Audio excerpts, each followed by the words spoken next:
Hi, my name is Christina Martinez, and I am a U.S. Navy veteran with 22 years of service.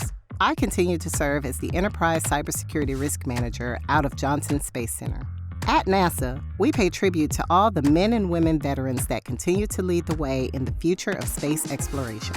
This November, we shine the spotlight on just a few veterans in honor of Veterans Day.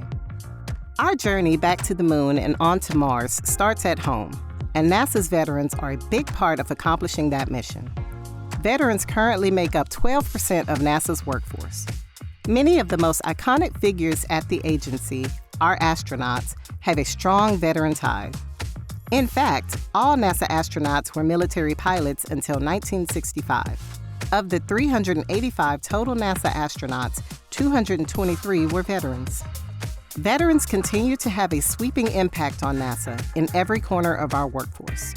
NASA's own Deputy Administrator, Pam Melroy, is a retired U.S. Air Force colonel and astronaut, a veteran of Operation Desert Shield, Desert Storm, with 200 combat and combat support missions.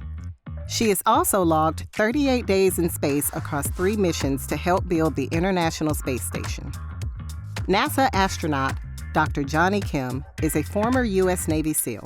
Lieutenant Commander Kim completed more than 100 combat operations and is the recipient of the Silver Star and Bronze Star with Combat Valor. He was recently selected to join the Artemis team, a special group of astronauts leading the charge back to the moon and beyond.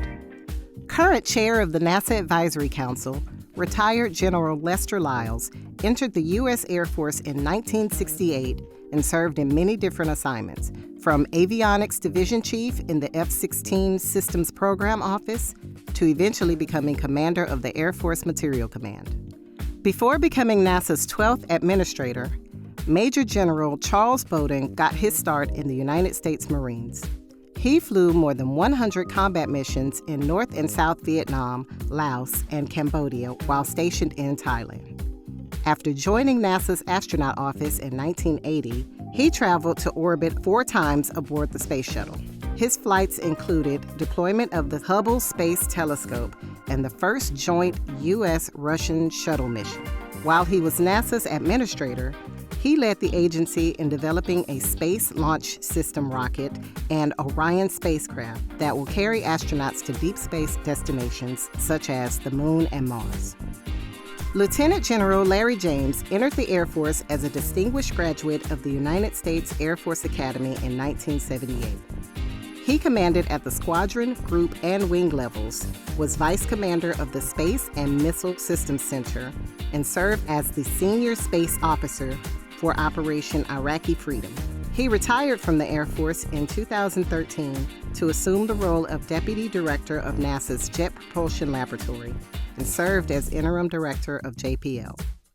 Associate Administrator Bob Cabana is a former Naval Flight Officer and Naval Aviator in the U.S. Marine Corps. During his career, Cabana logged over 7,000 hours in 50 different kinds of aircraft. Cabana was selected as an astronaut candidate in 1985.